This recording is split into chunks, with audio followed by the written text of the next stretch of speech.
Chers amis téléspectateurs, bonjour et bienvenue à votre émission dédiée aux informations sportives tant sur le plan national qu'international. Pour ce jour, nous allons uniquement vous entretenir sur le basketball, une discipline tant prisée par les jeunes tchadiens. Et pour le faire, nous recevons sur ce plateau le secrétaire général de la Ligue tchadienne de basketball que vous aurez le temps de le découvrir d'un moment à un autre. Mais déjà, chers téléspectateurs, nous vous rappelons simplement que cette émission sera axée sur 2 points. Dans un premier temps, nous allons vous présenter les activités sportives de basketball de manière générale ici au Tchad. Nous aurons un plan général sur cette discipline. Puis dans un autre temps, nous allons parcourir un peu les difficultés inhérentes à cette discipline. Alors, monsieur le secrétaire général, bonjour. Bonjour. Veuillez vous présenter à nos téléspectateurs. Merci. Moi, c'est Rayam Abdoulaye, secrétaire général plutôt de la Fédération tchadienne de basketball. Tout à l'heure, mon cher journaliste a dit secrétaire général de la Ligue.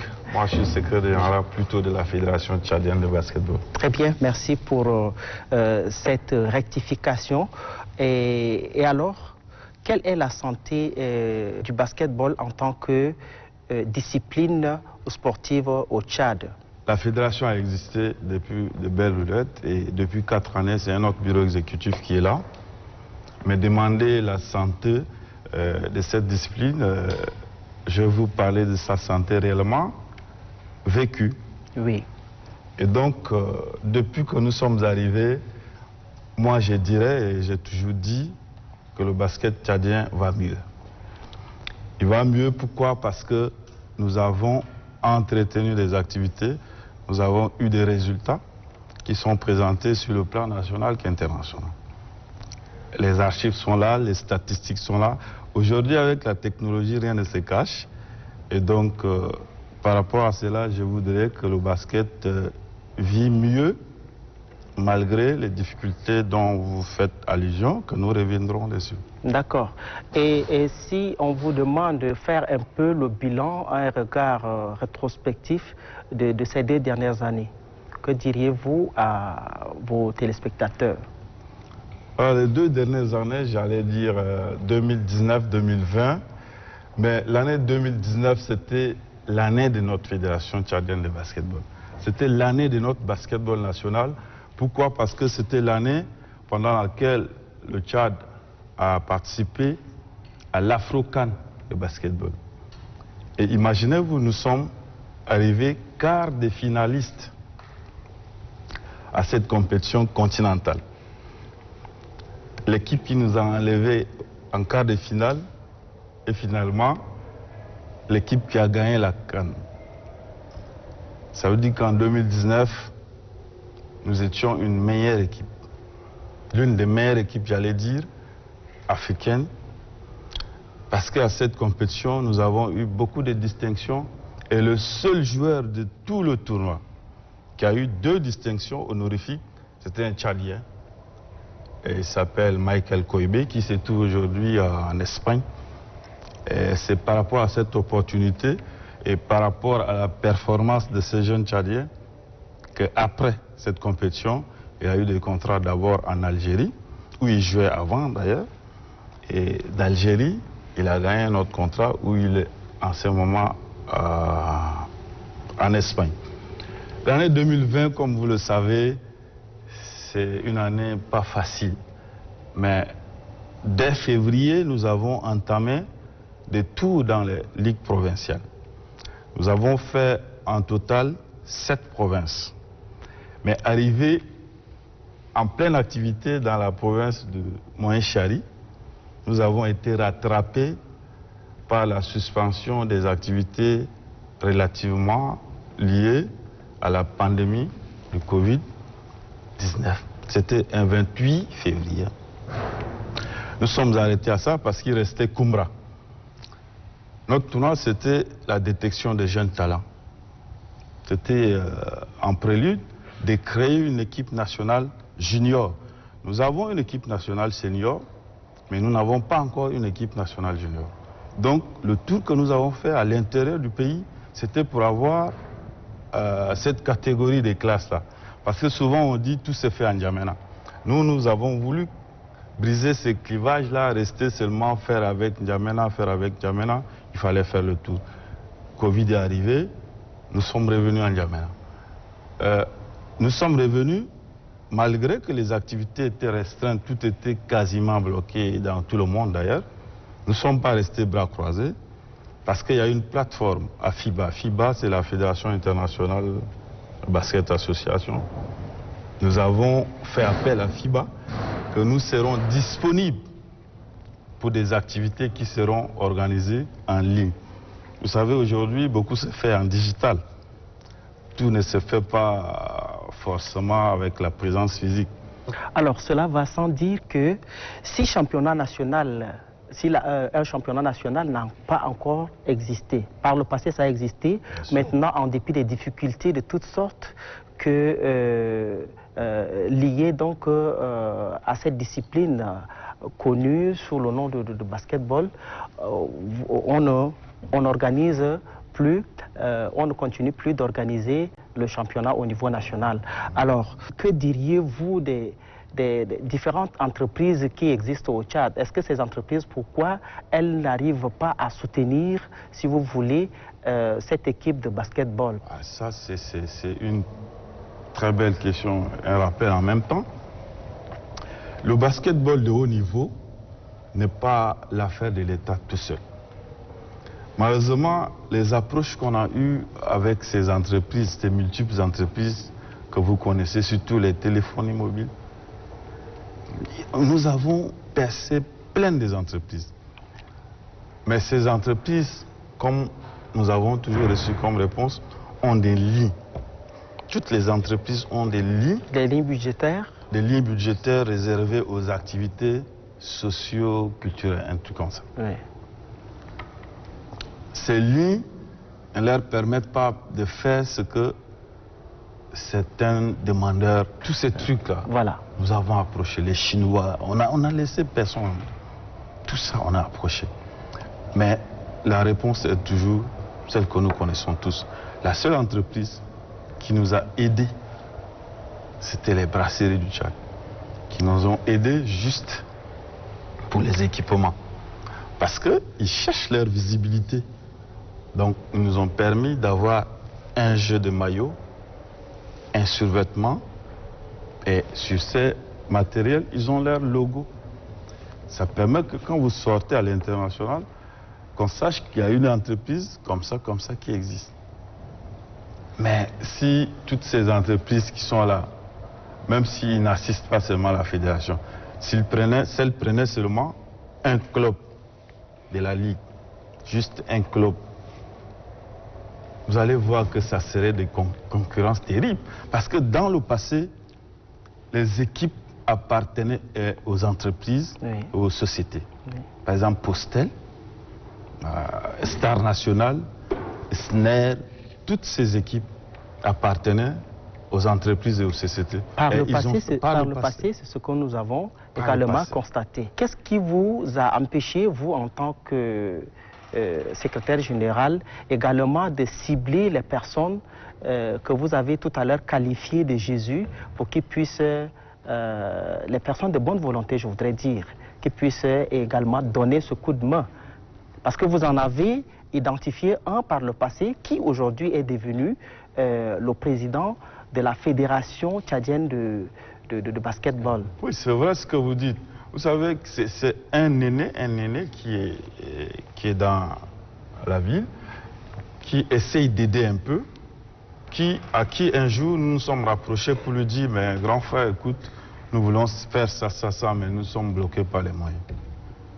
Pourriez-vous nous aider à réaliser tel. Et il nous a orientés sur Bani. Et quand nous sommes arrivés, nous sommes revenus vers lui avec ce que nous avons eu chez Bani. Et c'est comme ça qu'il a sorti ce terme. Il dit, mais ce petit frère est venu comme un Jésus pour vous. Profitez de lui, peut-être qu'il vous aidera à faire plus. Voilà, on a cherché à profiter et on est arrivé où nous sommes aujourd'hui. Mais c'est vrai, les personnes de bonne volonté existent. De façon spontanée, les gens nous aident. Mais ce n'est pas les aides qui nous permettront d'asseoir une équipe ou peut-être de demander une compétition. Non, c'est des trucs spontanés. Ça permet à payer 3-4 paires de chaussures. Oui. Ça permet de payer 100 palettes d'eau pour les entraînements. Ça permet juste aux trucs comme ça. Mais pour qu'on ait une bonne volonté qui décide vraiment de nous venir en aide pour une grande réalisation, on n'a pas encore. Mais nous avons toujours demandé. Okay, Monsieur Léger, vous avez toujours demandé, mais au vu de toutes ces difficultés que vous énumérez, oui. Est-ce que le Tchad peut espérer un jour organiser une compétition internationale par rapport au basketball ici chez nous? Ici chez nous. Il manque également d'infrastructures. Non, ici chez nous, c'est pas possible. Si c'est un basketball, c'est pas possible. Pourquoi? Parce que pour organiser une compétition internationale, il faut avoir une infrastructure aux normes internationales. La Fédération internationale descend sur place pour voir si ça répond. Si ça ne répond pas, on ne peut pas organiser. Donc dès lors, on n'a pas d'infrastructure, de structures de basket adéquates ici, on ne peut pas organiser une compétition internationale. Raison pour laquelle la dernière compétition qui vient d'avoir lieu, que le Tchad a participé au Cameroun, nous étions co-organisateurs avec le Cameroun. La FIBA, vu les efforts que le Tchad a fait depuis un certain temps, ont voulu nous attribuer une compétition. Vous savez, si on vous attribue une compétition, au rond de ça, il en découle beaucoup de choses.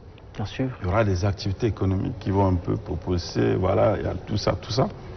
Malheureusement, nous n'avons pas cette force de l'organiser sur place, et donc, nous sommes devenus organisateurs, mais sur une autre terre, oui, qui est la terre la plus proche de nous, bien sûr. Proximité oblige. Voilà, qui est le Cameroun. Oui. C'est le tournoi qui a eu lieu en octobre dernier. Donc vous voyez, ça, ce sont des manquements. Et ça devait plutôt nous apprendre. Quand je dis nous apprendre, l'État doit apprendre qu'il faut construire. Si on avait une structure ici, vous allez voir qu'on va organiser des compétitions. Ce palais de sport, c'est un palais je ne dirais pas qu'on ne compte pas, non. Mais ça ne répond même pas à 30% des normes internationales. D'abord, quand on a filmé la salle, avec toutes les structures qu'il y a pour envoyer, la FIBA nous a déconseillé ipso facto que ce n'est pas la peine de penser à organiser, même pour les minimes. On ne peut pas organiser l'activité là-bas. Et si aujourd'hui vous avez fait un tour par là-bas, vous viendrez me dire que j'ai raison. D'accord, nous comprenons. Alors, avec peu de moyens, le Tchad, jusqu'à preuve du contraire, les SAO version basketball, jusqu'à preuve du contraire, ne sont pas les derniers. J'ai les faits qui prouvent que vous faites bien, vous réalisez très bien les activités. Par exemple, lors des éliminatoires de la Coupe du Monde, les SAO version basketball ont essayé de battre simultanément des équipes telles que l'Égypte, les équipes telles que le Maroc, l'Algérie et même le Gabon.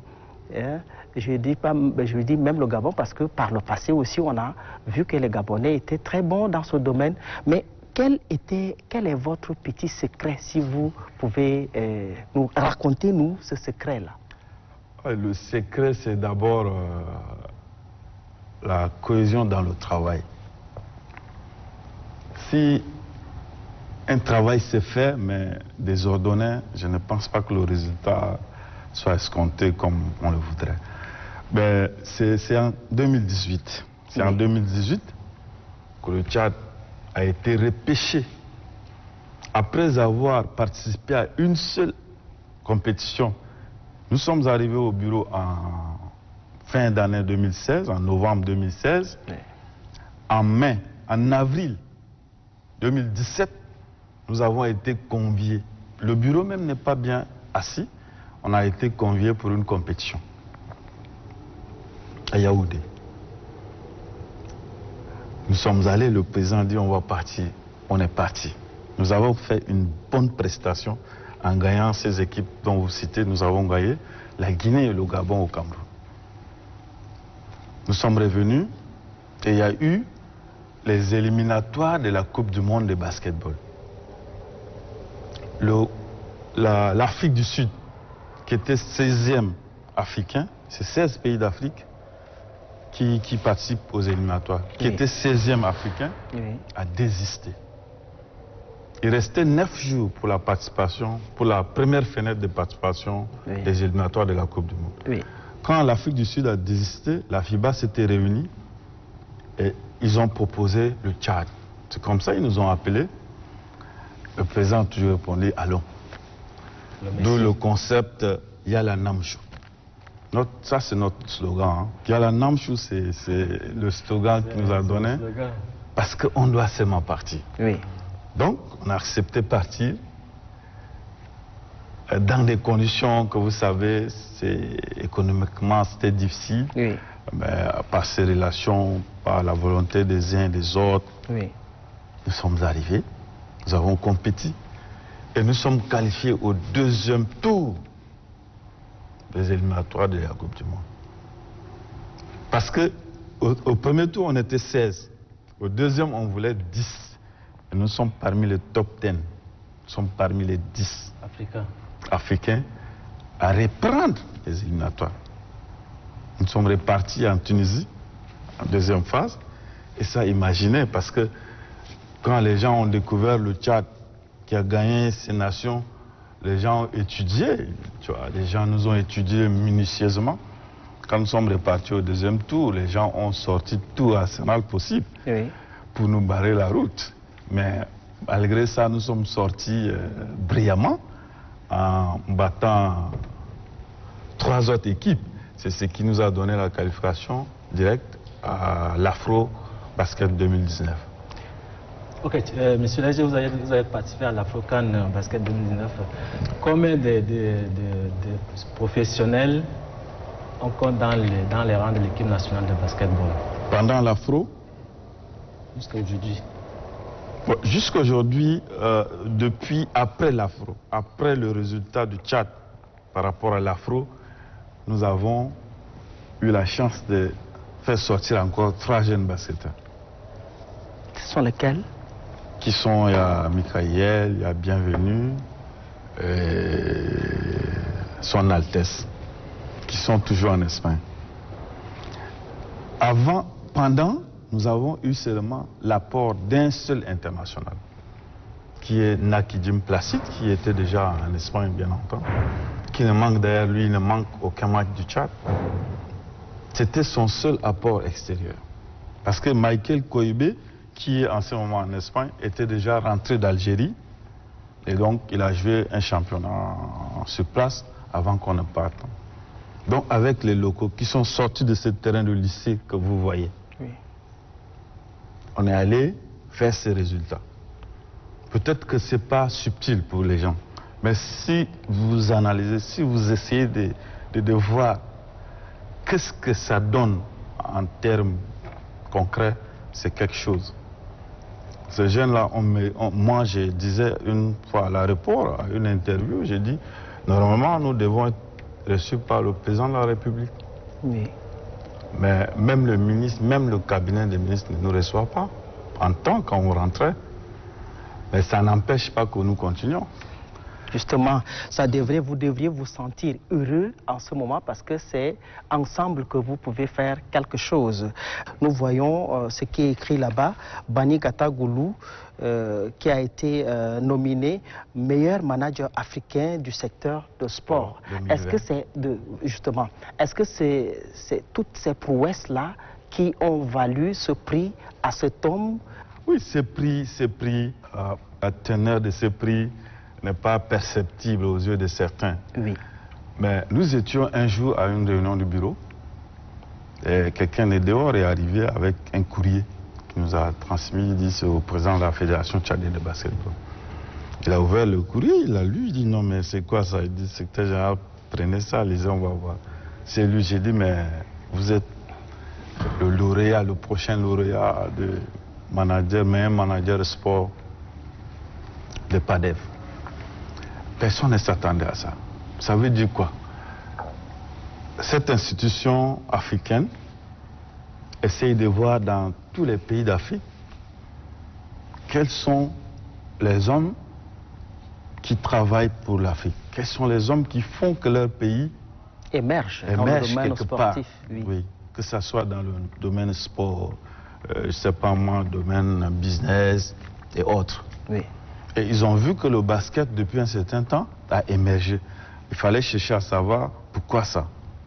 C'est parce qu'ils ont eu un homme à la tête qui essaie de tirer toujours le basket vers le haut. Il fallait le récompenser. C'est une manière de lui demander de faire plus. J'espère que Bani fera encore plus que cela. On a reçu le prix. Nous avons voulu amener ça aujourd'hui, vous présenter, parce que les gens ont entendu. Les gens ont entendu, les médias en ont parlé, les réseaux sociaux aussi.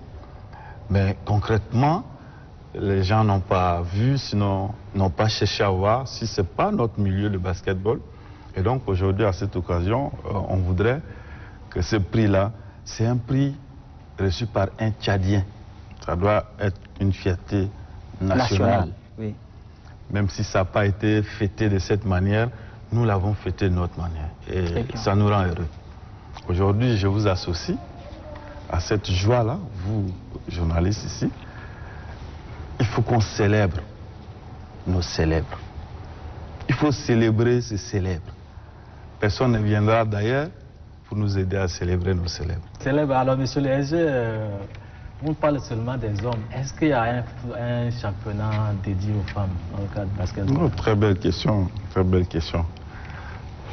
Le sport, surtout le basketball, dans le temps toujours, on avait beaucoup de femmes qui jouaient, beaucoup de filles qui jouaient au basket.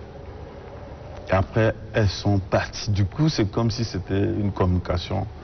Elles sont parties du coup à la fois. Avant qu'on arrive, il y a eu des foyers de basket féminin.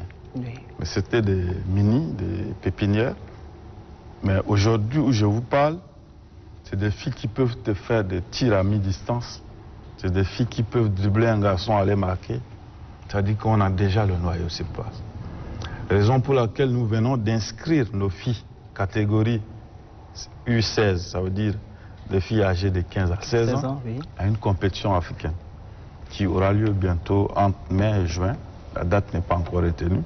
Mais nous voulons déjà mettre sur place une équipe nationale junior féminine. Et donc, pour le moment, il y a 4 centres de formation. Nous avons en N'Djamena des centres de formation qu'on peut appeler aussi des écoles, qui sont au nombre de 11. Et dans les 11 là, il y a 4 qui ont des équipes de filles.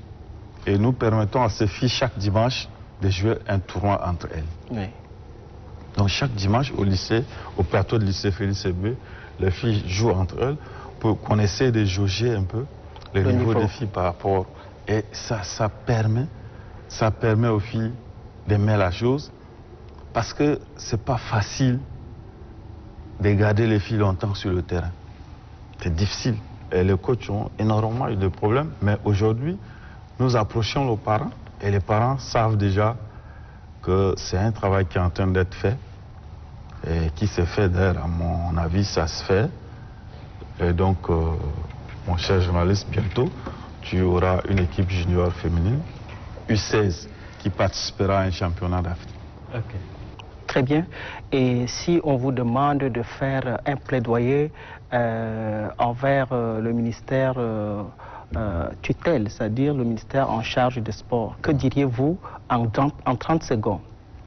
En 30 secondes, je dirais, si ce ministre actuel, nous l'avons eu il y a peut-être 2 années, nous allons mieux faire.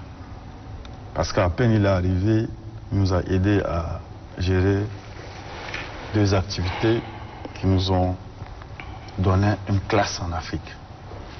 Mais ce n'est pas suffisant. Nous voulons des infrastructures. Si on nous écoute, qu'on nous construise une salle digne de nous. Le jour où vous aurez une salle digne de nous au Tchad, vous allez voir que les gens viendront d'ailleurs pour acheter le jeu au Tchad. Ça, c'est mon mot de la fin. Très bien. Chers amis téléspectateurs, nous vous rappelons simplement que nous avons reçu sur ce plateau le secrétaire général de la Ligue, de la Fédération, j'en viens, de la Fédération tchadienne de basketball, en la personne de Rayam Abdoulaye, qui, avec lui, nous avons essayé également de débusquer toutes les questions inhérentes au basketball tchadien. Nous vous prions de garder toujours votre position et nous espérons également vous retrouver très bientôt pour en parler d'une autre discipline. Merci. Tu as raté.